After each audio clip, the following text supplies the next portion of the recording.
बात साहब शुक्रिया का मामला ये कि ये सब तो हमारा फ़र्ज़ था, जाहिर सी बात है कि बुलाना हमें था तो इंतज़ाम भी हम ही को करना था। मेहमान हमारे तो खाना भी हम ही खिलाएंगे, ठहराने का इंतज़ाम भी हम ही करेंगे। और जाहिर सी बात है कि आप आए तो फिर शुक्रिया किस बात का? शुक्रिया इस बात का सुनने, शुक्रिया उस जिक्र का है कि जो आपने किया।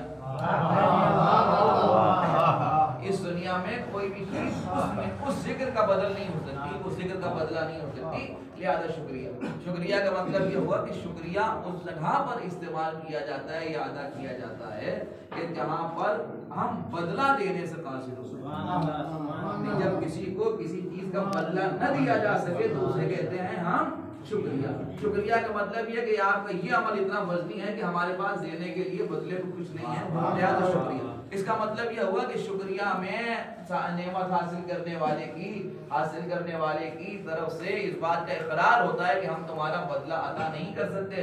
अल्लाह कुरान में कह रहा है अनिश्कुर वालिदैन, मेरा शुक्रिया अदा करो और अपने वालिदैन का शुक्रिया अदा करो। इस दुनिया में बंदा ना तो खुदा का बदला दे सकता है ना वालिदैन का बदला दे सकता है, लिहाजा उसने कहा अनिश्कुर ली, अपने वालिदैन का मेरा शुक्रिया अदा करो, वालिदैन और अपने वालिदैन का शुक्रिया अदा करो। इसका मतलब यह हुआ कि हम अपने वालिदैन का शुक्रिया इसलिए अदा करें कि वालिदैन का बदला नहीं दे सकते, अल्लाह का शुक्रिया इसलिए अदा करें कि अल्लाह का बदला नहीं दे सकते। लेकिन वो क्या कह रहा है? वो कह रहा है वकाना सायकुम मशकूरा, और हम तुम्हारे शुक्रगुजार हैं। किन लोगों के? वो रोटियां देने वाले अल्लाह हुक्म मिस्कीन हो यतीम हो वसीरा।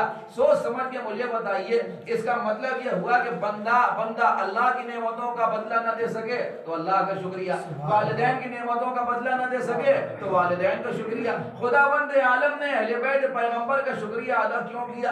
शुक्रिया अदा ये किया कि इन 15 रोटियों का बदला कायनात की कोई शय में बनने की हैसियत नहीं।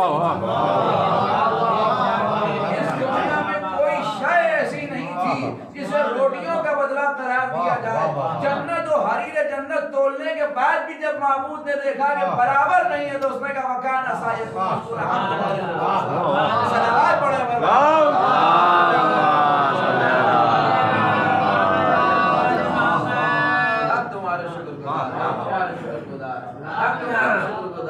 इसका मतलब क्या? इसका मतलब ये हुआ कि हम तुम्हारा बदला नहीं दे सकते। आज सोचिए जब रोटियों का बदला नहीं दिया जा सकता तो फिर जो और कुर्बानी और इसार के नाम में खैबर फतह हुआ, जनाब अमीर अल मोमिनीन को माल गनीमत में दोहरा हिस्सा मिला, सबको इकहरा मिला, मौला अली को दोहरा मिला।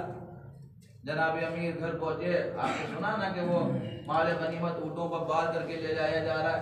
घर पहुंचते पहुंचते हाथ हथेली की तरह साफ, इसी को तो ईसार कहते हैं। न बच्चों का ख्याल, न घर वालों का ख्याल, क्यों नहीं ख्याल? साहब ख्याल का मामला क्या? अल्लाह खुद बेहतरीन इंतजाम करने वाला। हजार मरतबा आपने सुना वाक़या अनार, बीवी की फरमाइश पर अनार लेके चले, बीमार को खिला दिया, घर पहुंचे तो जनाब अमीर के पास अनार में से एक भी अनार मौजूद नहीं है। आपने हजार मरतबा सुना, इसी को तो ईसार कहते हैं। आप सोचिए कि जब अशियाए मादी में ईसार की मंजिलों में अल्लाह की तरफ से अता ये इस आलम पर है तो फिर जो ईसार रूहानी हो रहा है लिए कुछ न रखे सब कुछ अल्लाह की राह में कुर्बान किया जा रहा है। फिर ये जो सिलसिला, अब जाहिर सी बात है इसका शरफ अदा होगा नहीं। अगर आप महसूस करें तो छोटा सा जुमला कह दूं, एहसास का है, जो महसूस करेगा वो शायद खामोश न रहे। और जब रोटियों के लिए खुदा को शुक्रिया अदा करना पड़ रहा है तो जब अपने खानदान की कुर्बानी पेश की जाएगी, जब अपने लिए अपने खानदान की कुर्बानी पेश की जाएगी तो ईसार की मंजिलों में अहले बैत पैगंबर का तज़किरा करा देंगे। तो उसी फेरिस में जनाब उम्मुल बनीन, आप जरा सा महसूस करें तो जनाब उम्मुल बनीन की जिंदगी ईसार के सिलसिले में कुर्बान करना ही अगर दीन पर था तो एक बेटा इमाम हुसैन के साथ चला जाए, तो बेटे चले जाए, एक बेटा रह जाए। नहीं, यहाँ आलम क्या कि पूरा कबीला जा, पूरा कुनबा जा, जनाब उम्मुल बनीन का पूरा कुनबा जा रहा है। जाफर भी जा रहे हैं, अमन भी जा रहे हैं, हज़रत अब्बास भी जा रहे हैं, उनके भाई भी जा रहे हैं, उनके बच्चे भी जा रहे हैं, रुकैया बीवी भी जा रही हैं, उनके चार बेटे जा रहे हैं, की बेटी भी जा रही है,